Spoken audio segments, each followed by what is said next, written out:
Welcome, friends, to Gauntlet Con 2018 and our panel. We have gathered here today the influence of dead and forgotten games, which is also known as we are going to squee about our favorite games that no one really plays or talks about anymore, and why you should maybe go and give these games a second look. I am Rach Shelkey of Plus One Forward, and I'm joined today by Rich. Do you want to start us off? Yes, I'm the other half of Plus One Forward, the Emmy Award-nominated podcast, Plus One Forward, which is part of the Gauntlet Network. Run games and play games for the Gauntlet community.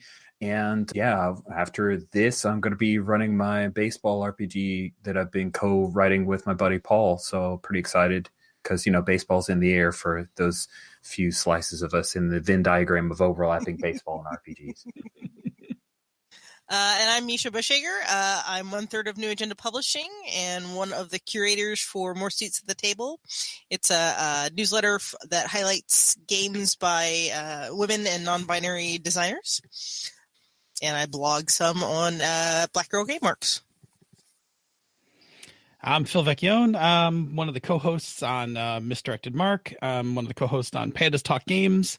I am a game designer for Encoded Designs and one of the founding gnomes for Gnome Stew. Fantastic. Thank you for joining me today, guys. So, dead games. Why do we love games that nobody talks about? I mean, I know in my case, it's pure nostalgia, but why do the rest of you still pay attention to games that might be a couple years of development cycle, aren't really actively being produced, don't have any new contents? Why?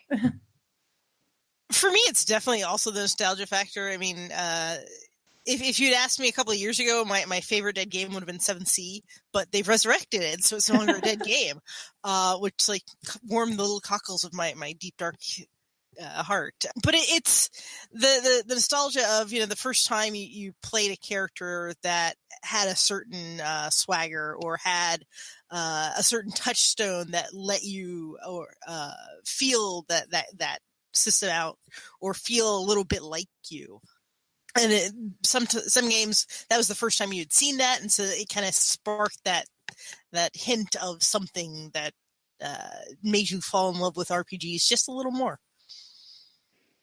Yeah, I think nostalgia for sure, right? Nostalgia is definitely part of it. I think that sometimes it's games that do something that just hasn't been done again. I mean, there are a lot of games that, you know, wind up, a lot of fantasy games wind up, you know, kind of being repeated in, you know, iterative cycles through game design. But every now and then you hit on a game that's just kind of weird enough or just kind of alone enough that it's unique in that period of time and just isn't repeated. So I, you know, have a tendency to hang on to a number of games like that, because I tend to, if a newer game does something like an older game, then I tend to drift towards the newer game. For me, I would say, what is a dead game? With drive-through RPG, with PDFs, how are these dead? Is it because they're not in stores? Guess what? I play indie games, so none of my shit's in stores. Is it because it's not actively played? Guess what? I play a lot of games that aren't actively played. Like, I will search online to try to find examples of play of Void Vultures. They don't exist. I have to make it. And is that a dead game? I don't know. So are they games that maybe their little rise on the chart, right, was before now? Sure. But yeah. It's okay. I mean, there's so much game content being made right now that things are going to, you know, fall through the cracks and just kind of exist and go below notice, right? I mean, especially with drive-through RPG, it makes it easy for us to at least now go back and find games that, you know, the creators from like 10, 20 years ago were like, I guess we can release that. So each one of us has gone and looked deep into our hearts and given some thought about what our favorite older, sometimes forgotten game is, and has considered why you, the watchers and listeners, should maybe give these games a second look. And again, we're going to have a moment to spotlight and go into what makes us happy and fangirly or fanboy about these games. So, Misha, do you want to start us off with your favorite forgotten game? Sure. I'm going to go with Tribe 8, which was this quirky little game that I encountered like nearly 20 years ago when I was still in college. And it was like one of the first games that I had played where there was a concept of a matriarchy and it was strong and it wasn't presented as this like evil thing that had to be fought against.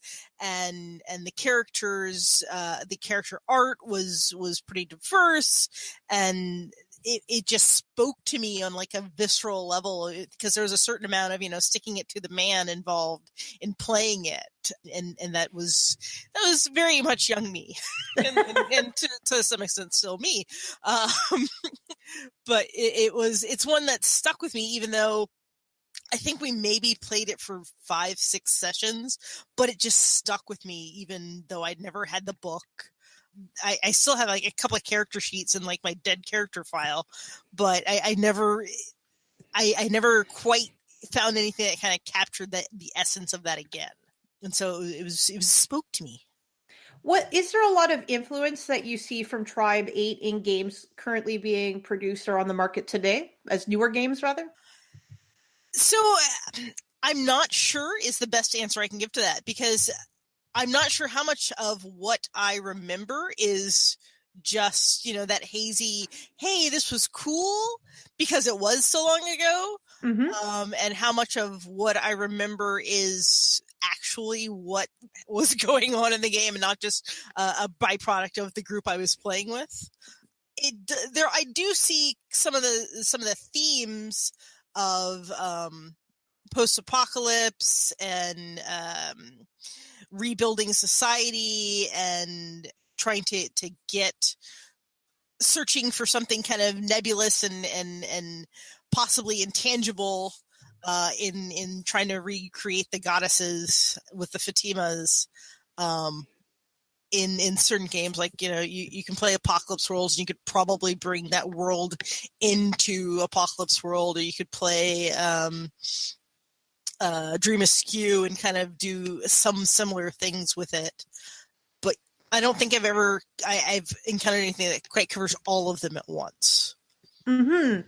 And how accessible is this game today for any listeners who are interested in trying it out or picking it up? So I went and did a quick Google search. It is available in DriveThruRPG, including all the little source books for it. So that might have to be something that I do the next couple of months. Is go through and rebuy stuff and actually go through and reread everything again. Barry Cook on the panel channel says that there's even German and French translations of a lot of the Tribe 8 stuff up on Drive. Nice.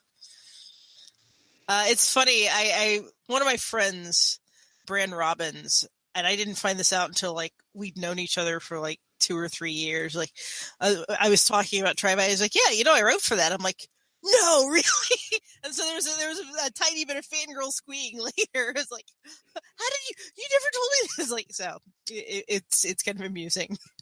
Brand's amazing. Was there any other thoughts you want to share about Tribe 8 or anything what was your favorite moment from those 6 sessions that you ended up playing? Let's see. My favorite, I remember clearly a moment where the characters walked into this town and there was this kind of beat where all the townspeople kind of like turned and looked at us as one, and the GM at the time was just describing it so beautifully and creepily, and it was just kind of this little bit of horror, a little bit of awe, a little bit of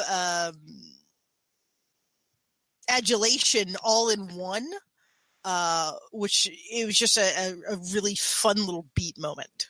There's apparently, Ferret had posted in the panel channel that there is a queercore punk band named after Tribe 8. Nice. Yeah, Ferret said that he was browsing an indie RPG music store in Nashville and found the bundle of the CD and the game.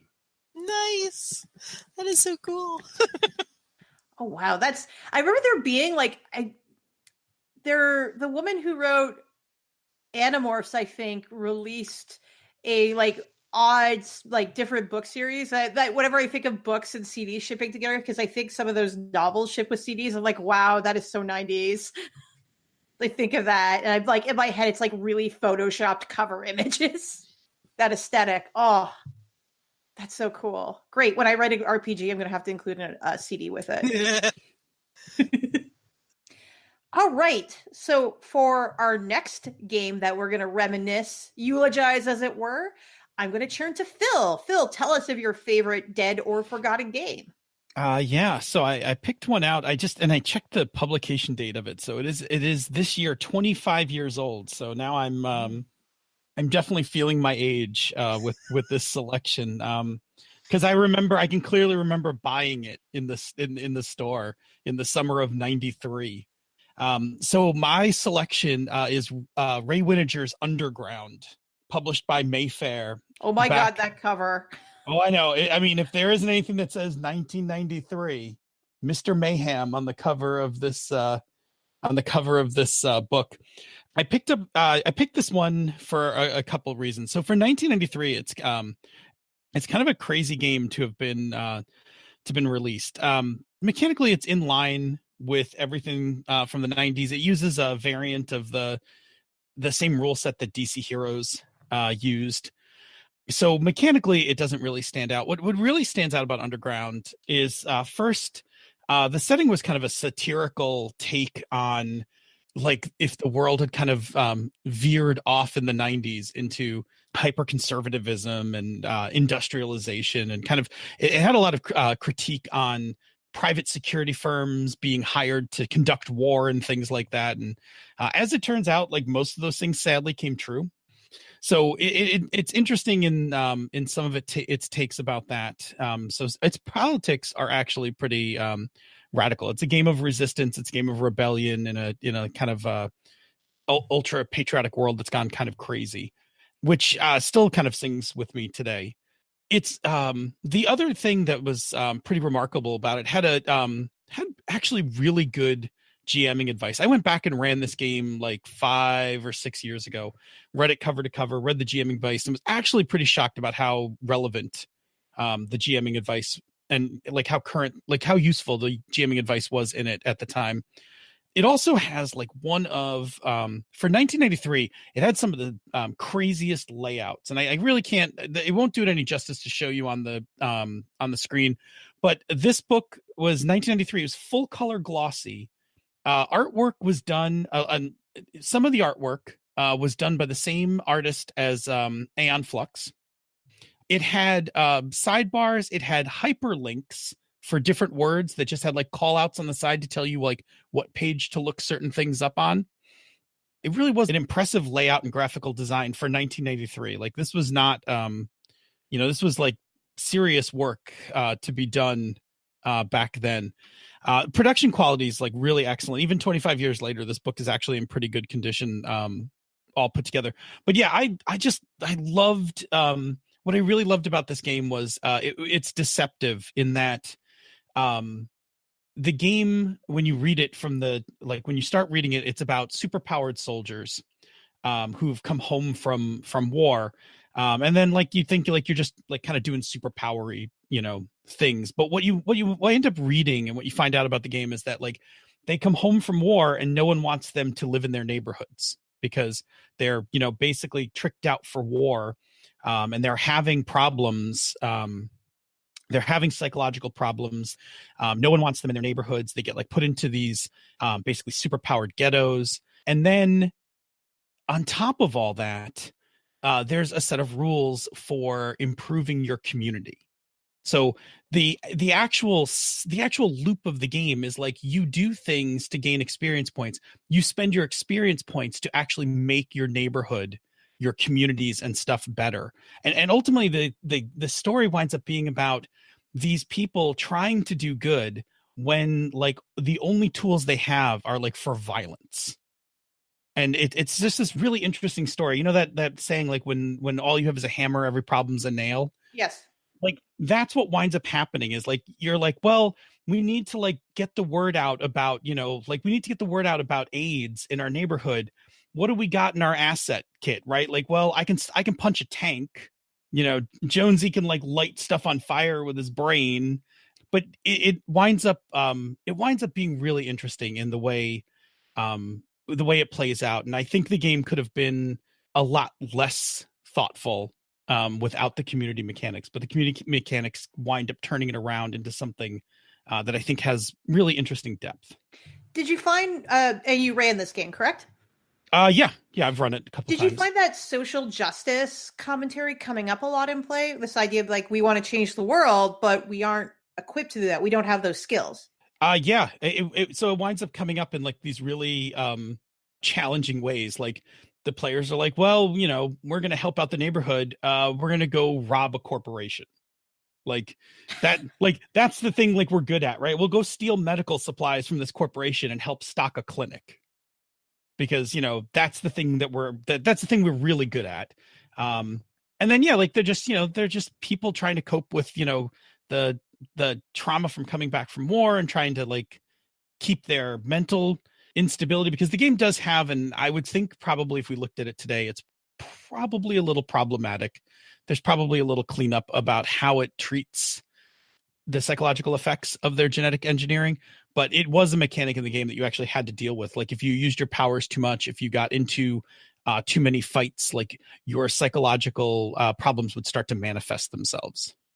And what influence have you seen this game have on current games that are being developed today? So I can say for sure the mechanics for how to change your community were a direct inspiration for me when I wrote Hydra Hackers. So Hydra Hackers has a whole set of rules for how to make your community a better place, and they came, and I even quote it in the book because I came right out of Underground. I've since this game I have been fascinated with the idea of games that have mechanics and rules and such that work on making communities a better place. Fantastic. So, Rich, you now have the spotlight. Tell us of your favorite forgotten and or dead game. Before I do that, I just want to say what I saw in the notes that Phil was going to talk about Underground. My heart grew 3 sizes bigger. I had hoped that was what he wanted to talk about. And there are a few things that he's talked about. What is really amazing about Underground for him. For me, there was some world building there, and I actually happen to have it in PDF. I just want to show just a couple little things. First of all, in the world of Underground, cannibalism is a chic thing. Cannibal dishes have replaced burgers and fries as the cuisine of choice in the United States. And there is an entire like McDonald's franchise called Tasty Ghoul. You can on your driver's license, you can donate your body to Tasty Ghoul instead of science, which I think is amazing. And then there were some other aspects of in-world things, like there was the Systematic Overthrow group, which were some boosted supers and their tracks on a very popular CD. And then an advertisement, this is the last one, but Estrogen, because poverty-stricken streets are into cheap alcoholic beverages laced with various human hormones to intensify its intoxicating effects. These things were such great, sharply written and realized satire that I found it just fascinating, especially if your super character had regeneration. Guess what? You had to eat a Tasty Ghoul. So there was this nice little reinforcement of the world within the mechanics that I thought was great. So Underground. You could also go to McSweeney's. McSweeney's was the other. McSweeney's was the rival cannibal restaurant. Oh God. And there's like a picture that I won't show you of a guy whose first high school job is he works at Tasty Ghoul, and he's in the back mopping up the meat locker, and you can see, partially mutilated human corpses. It's pretty rough, but yeah, so that's Underground. I just had to squeeze just a little bit with you, Phil. The game that I am about to talk about, people are going to say, Rich, you didn't read what this panel was about, because it's not dead. And it's not forgotten. In fact, it had a successful Kickstarter and was third edition was released in 2015. So I'm disqualifying myself. You're welcome. So back in the day when there was like D&D and not D&D is what I played, I started listening to these things called podcasts that a coworker had told me about. And I got in through like a search, and I found about Gamer the Podcasting, and through that I found out about Durham 3, and I found out about Sons of Kryos. And I heard on Sons of Kryos my very first actual play, where someone had recorded themselves playing a game. And the game was Judd Karlman playing what he called Life on Mars. It's a 3-episode thing. And the game that they use, the engine, is what I want to talk about. And it's called Primetime Adventures. So PTA, Primetime Adventures, is a game of television drama. I love it because it was my first real foray into narrative-heavy RPGs. The idea of telling a story with your character, that the mechanics help to tell that story. There are a number of fascinating aspects to PTA that you've probably seen in other games. I'm not going to go through the history of like which came first.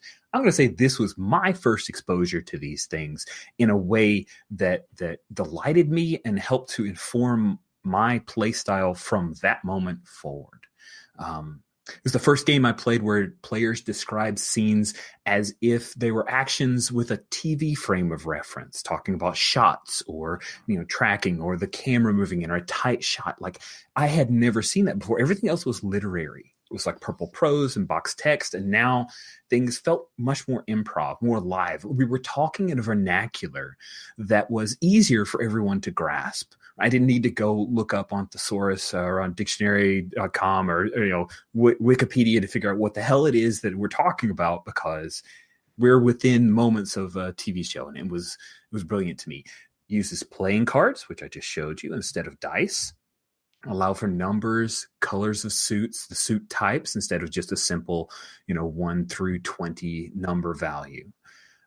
TV ratings for your series was one of the ways that you could have a social contract and lines and veils all wrapped up into one very easily digestible method. And it was also right in the pitch, right? You're going to talk about, is this TVMA? Is this TV-13? And earlier versions of Primetime Adventures listed TV shows that aren't listed in the 3rd edition, but all of them kind of flow through. The idea of playing a game in a predetermined number, a series of games, right? You would choose how long your series would be. Is it going to be a 7-session or 7-episode series, a 9-episode series? I found that to be the first time where people talked about things in you play until you die, or you get tired, or someone screams and flips the table. Like, that's all there was before. You played until everyone quit. That's how long you play this game. Right? You hear me, Phil? You feel me? Play until the GM gets tired of running for you, and then play until the GM runs out of plot, and it's like, or in Phil's case, you play until Phil buys a new game. Yeah. And then you ask the question, you're like, is everybody really interested in this game anymore? But the idea of saying, okay, we're going to play a 7-episode series, and that was mechanically reinforced because you had a thing called your screen presence, and you charted that out as a group together. And that screen presence would have a direct and significant mechanical impact on everything, every conflict that your character got into. It helped to give you an idea of what is my kind of role, my screen presence within this particular episode. If I'm at a 1, or between a 1 and 3, I'm more of a support character, right? It communicates to you what you should be doing. It doesn't mean that you can't occasionally take the spotlight, but the mechanics reinforce the idea, and the book communicated to you, hey, this is Misha's spotlight episode. You get 1-3 out of that 7, right? This is the one when Misha's character's issues are to come to the fore, and she can either confront them or be wrecked by them. And that is what we care about this episode. Why are you saying I got issues, dude? But it's in a game, it's a mechanic, I swear. Dang it, I knew if I'd chosen Phil, no one would have cared about you. I got plenty of issues, man. I got plenty of issues. He's got like a magazine rack over there. That's right. Bro. But seriously, though, screen presences allowing us to have a communication ahead of time going into a game is something I had never seen before. And I really don't see that often now. Like, it's a thing where we communicate as indie gamers who like played together for a while. Like, I'm going to step back, but to have the mechanics of the game and that conversation going into the session having already taken place is so fascinating to me. It was really, really, it adds very well to play. It's a great tool to keep in the player and GM toolkit, for lack of a better word, just because like we've talked about in Plus One Forward about like having like an awareness of how much screen time you're occupying, but that's very abstract and not always easy to teach someone. Right. And to have it like, yeah, sure, you can jump in and stick your nose in this conflict, but you're only going to be drawing like this plus one card versus the person who's got the 3. So really, it should be about their issue. And for the producer, which is the name for the GM, it is a GM game. I'm sorry, but it's just where my heart lies, and this is my choice. And the producer they know, okay, this is the 3 spotlight for this person. I need to make it about their issue, their conflict, what their character cares about, what they're facing. And the GM not only has that as a communication tool, they have a budget, right? They don't have the entire world to throw at you until they, slash win. The rocks don't fall and you all die. You have a budget that you live by. And so you have some strategic choices from scene to scene of how much you want to commit to a particular action. And it allows you to, as a GM, shape the flow of the story without having a heavy hand, without being obvious about it. You really do. Like, I wouldn't mind if my bad guy wins at this point, but I only got 3 and we've got X scenes to go. So I better play this differently. And that's such a fun aspect of the game. It's not just a narrative game. It's not just a freeform thing where like, nothing has teeth to it because it's all freeform. We can all just talk over top of each other or whatever. And that's one of personal grudges around freeform games is I want a little bit of teeth. I want a little bit of strategy. I want a little bit of mechanics to carry the story forward or to surprise me, to force me into situations that I wouldn't have expected. And I get that out of this game, even though it is very narrative heavy. And then the last little moment of joy from Primetime Adventures that I've literally stole for other games is the idea of next time on. At the end of every session, all the players get a chance to, it's that end of the episode, credits are rolling, you show next time on so-and-so show, and you get to do a couple little blips, right? A couple little blips of what your character is doing. And I have been just blown away by the things that people have come up for. This is what I want to see my character doing, like seeing dead bodies or like seeing someone topless and freaking out, like, or ladders falling. I don't know. It's crazy, but it just adds so much juice and gets us excited for the next session that it's delightful. Next time on is such a cool mechanic that I've used it in other games. And it's one of those things that's just a gem. Like most all of Primetime Adventures for me. So we talked a lot about things you've stolen from other games. What influences have you seen on games that came out after Primetime Adventures that could trace back to this game? Well, the whole idea of talking about TV at the table, of using TV as a method of describing and framing scenes. I've never seen that before. Now it's just old hat. Like that's how we play here at the Gauntlet. Mm-hmm. It's a TV show or it's a movie. Like that's what's happening. I think that the idea of mixing around Spotlight isn't something that I saw as a direct conversation until Primetime Adventures gave us mechanics to have that conversation. To me, I know that there are a lot of smart, amazing gamers who've already done it and been there, and kudos for you. This is where I got it from. Amazing.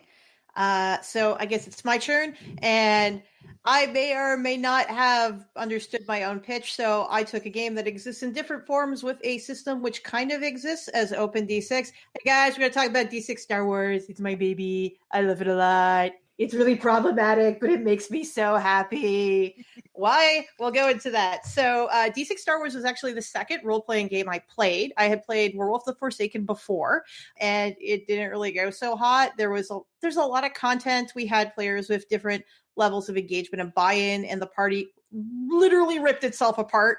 So half of the group got shoved in one box and was told, you're playing Warhammer Fantasy, and the other group got shoved in another box and were told, you're now playing D6 Star Wars. So that's how I ended up playing D6 Star Wars, and Werewolf did not really sell me on role-playing. I'm sorry, but my time with Star Wars definitely did. the thing I really like the most, that this is my first exposure to, is this idea of cinematic play, which is touched on a little bit in the rule book. And it's kind of, the way I internalize it is, it's sort of like Rule of Cool, but it's not, we're stuck in a loop of just kind of doing more and more gonzo things. We're doing what looks awesome on screen, but also what makes sense narratively. And the game rewards that to a certain extent if you do it properly. So something that we've seen in Star Wars games after is this whole idea of light side points or force points and dark side points. Dark side points are kind of a punishment currency if you do something that is a little bit narratively more dubious, or if you do something that's kind of in the dark side of the force. You get those dark side points. And if you get enough of those, your character actually levels out of being a PC and comes back as an antagonist later, which is super cool. Your force points, or your light side points, for most characters, are something you do when the situation is absolutely dire.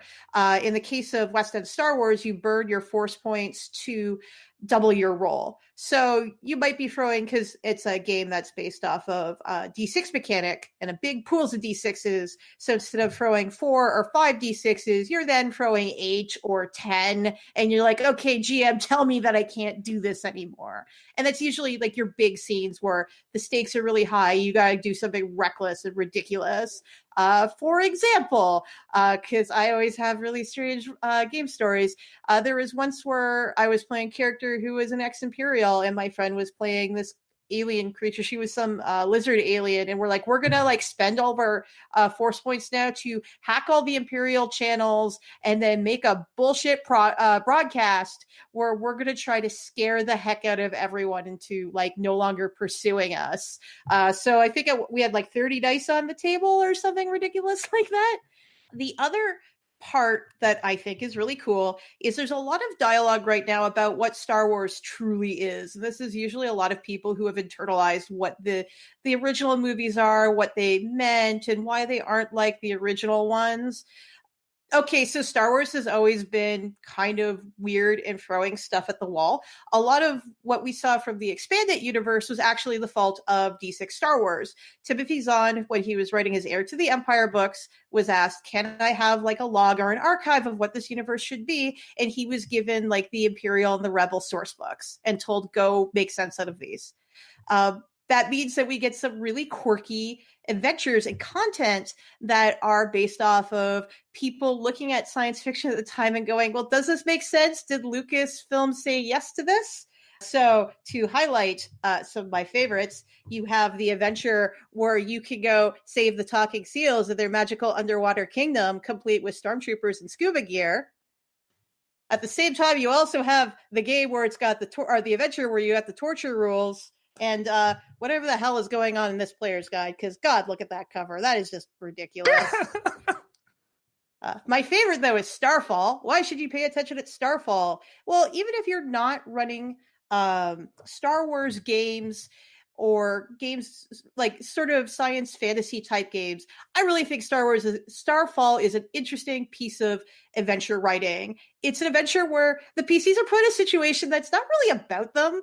You're on a Star Destroyer. The Star Destroyer has been half bombed out and disabled. You have your escort NPC who's essentially a MacGuffin, and you're trying to figure out, well, why were we pulled into this situation? And you have various villains who have these aspirations, and they don't all sync up.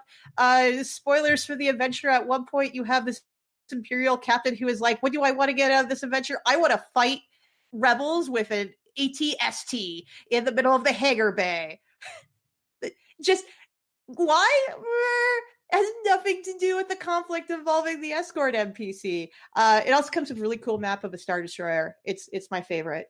But yeah, like in terms of getting like inspiration for things that are a little bit wackadoo in terms of running your science fantasy games, I would definitely grab 1 or 2 adventures. It might be a little difficult to find these because the license has obviously gone to Fantasy Flight at this point.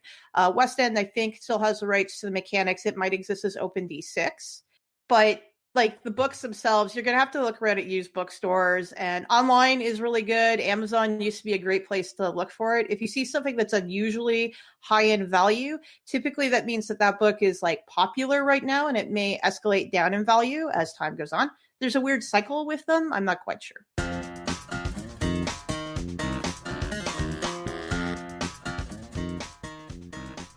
Hi listeners, I wanted to let you know that the newest issue of Codex, Joy 2, is now available in the Gauntlet's $4 Patreon feed. It's a sequel to the original Codex Joy, and it's terrific. Here is what you'll find inside. Storm Riders, a rules-light game inspired by the action-packed fantasy cartoons of the 1980s, such as Masters of the Universe and Thundercats.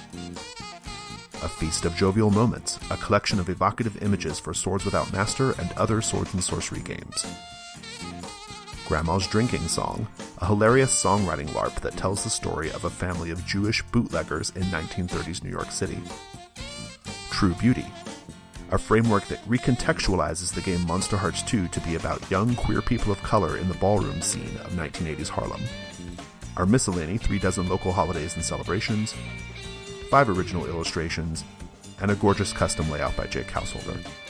You could get Codex Joy 2 by making a $4 or higher pledge on the Gauntlet Patreon by November 30th. As a bonus, you will also receive the original Codex Joy. And a quick reminder that back issues of Codex can be found on DriveThruRPG. Thanks. So we have a question from the YouTube channel. Is Dungeon World dead? Well, it can't be dead until Discerned Realities is finished. So that podcast, as long as it's on. Is Dungeon World dead? Having done a year-long YouTube series with it, I don't know. I have complicated feels about Dungeon World. What are your complicated feels about Dungeon World, Misha? Well, no, I mean, I if somebody was to tell me that it was dead, I don't know how I would feel about that. It would be like, I don't know if I believe that it is, and B, if it could die for me. Because I said we did a year-long campaign, recorded it for YouTube, and made some super deep friendships along the way. So I don't know if Dungeon World could ever die for me. I'm in the same boat, and I have some pretty strong feelings about Dungeon World. I'm actually playing it. I'm actually playing it now.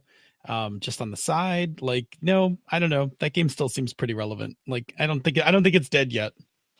I just played Dungeon World right before this panel, run by Walter. It was Dungeon World, the cartoon. It was basically the D&D cartoon, except reimagined as a Dungeon World cartoon. Amazing. Brilliant. It held up. Walter's reimagining of the playbooks, or the classes and some of the aspects to create kid characters and make it kind of cartoonified. Brilliant. That's what's great about Dungeon World. It's imminently hackable. It's a great system to bolt on really cool ideas. Is there a move for the wizard's hat for pulling stuff out? Oh yes, there is. And I played the wizard, and you basically roll plus int, and even with a 10+, you have to choose 2 things from 4, and it's always problematic. And it's so good. Yeah, Dungeon World, I haven't played Dungeon World personally in a while, but at conventions I organize, it always does well. It always sells out. We have a couple of people who have improv toolkits for Dungeon World, and we can just say, you're going to start a tavern, you're going to pick a character, we're going to do all of the fantasy tropes, and people love that sort of thing. Like, it'd be very hard to permakill any fantasy RPG with some traction, I think. Comment from Sabine. Kind of liked Everway because it was beautiful and quite freeform. Was it the card one that everyone talks about? Yep, that's the card one from the mid-90s that I think WotC released. Yeah, I heard it was a WotC game that had a short lifespan. I played it once at Gen Con 96. It was it's definitely freeform, and it was definitely before I was into indie games, because I was like, oh, what is going on here? Like, 10, 20 years later, I'd be like, oh, that game is, that's cool. That was a cool, free-form style RPG. But in 1996, that was a hard jump for me. But I was still really curious about it because it had cool cards and very evocative art. Anyone else have any thoughts on Everway? This is the first I've heard of it, so...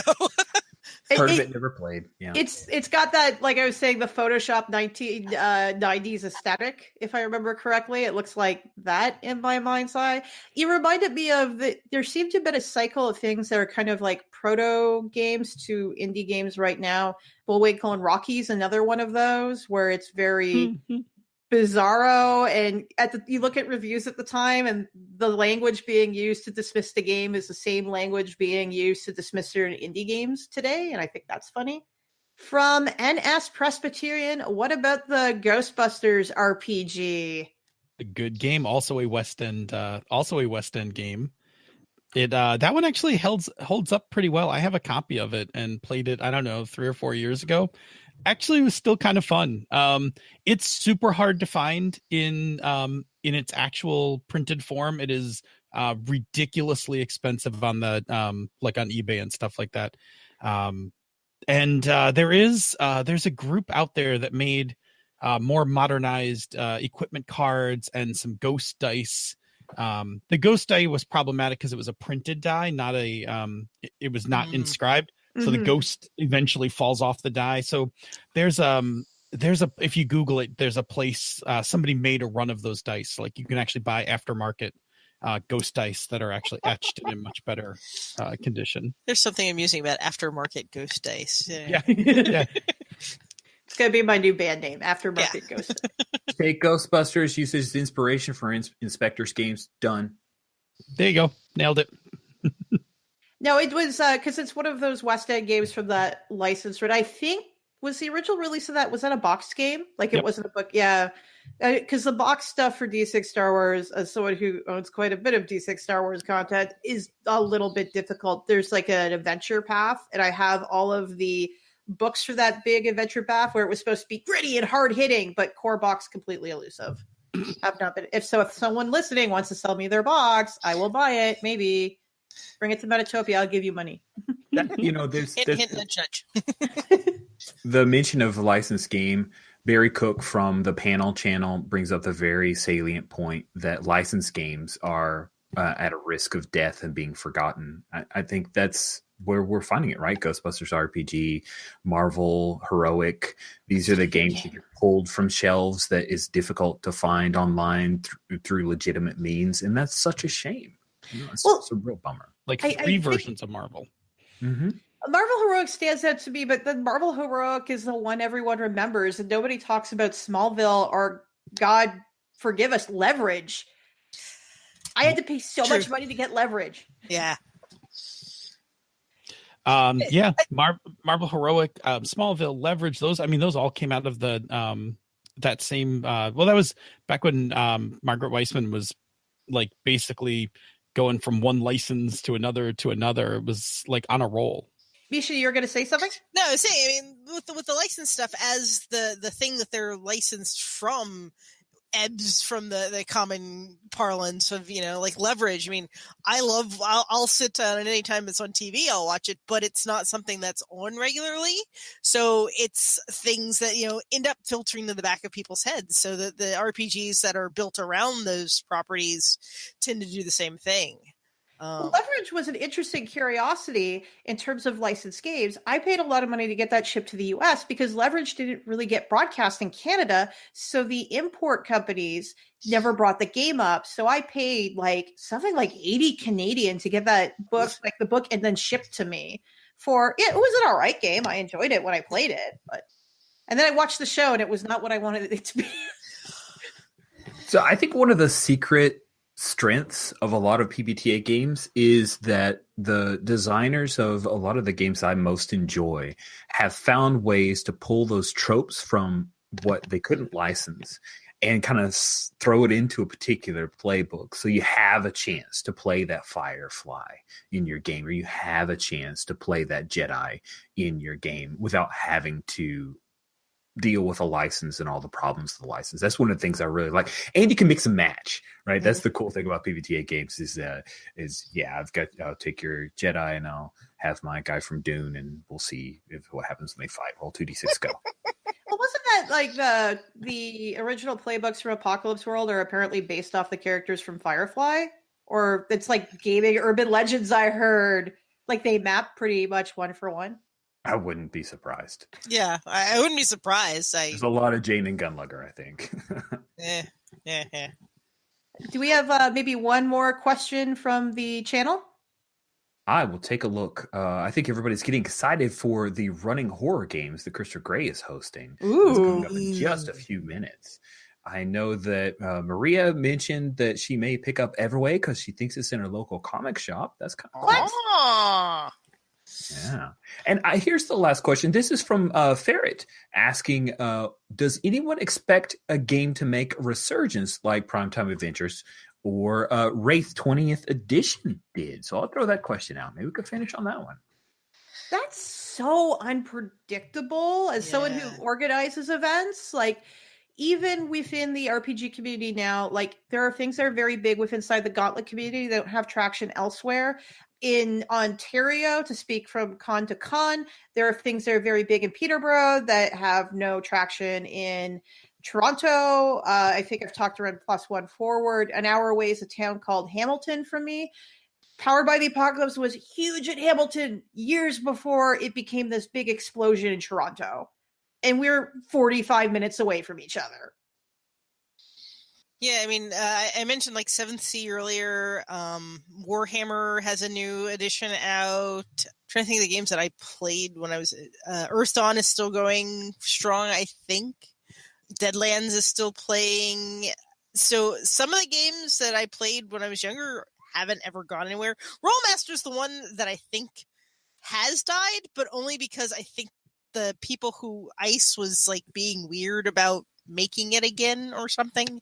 Also, Rollmaster should die because nobody should ever have that many charts in one freaking game ever. That was my senior class project as a comp sci major. I made a character sheet program for Rollmaster with like a database and everything to run it so that you could make a character in under, 20 minutes as opposed to the 3 hours it took to read like the entire shelf of books that I have for frickin' Rollmaster.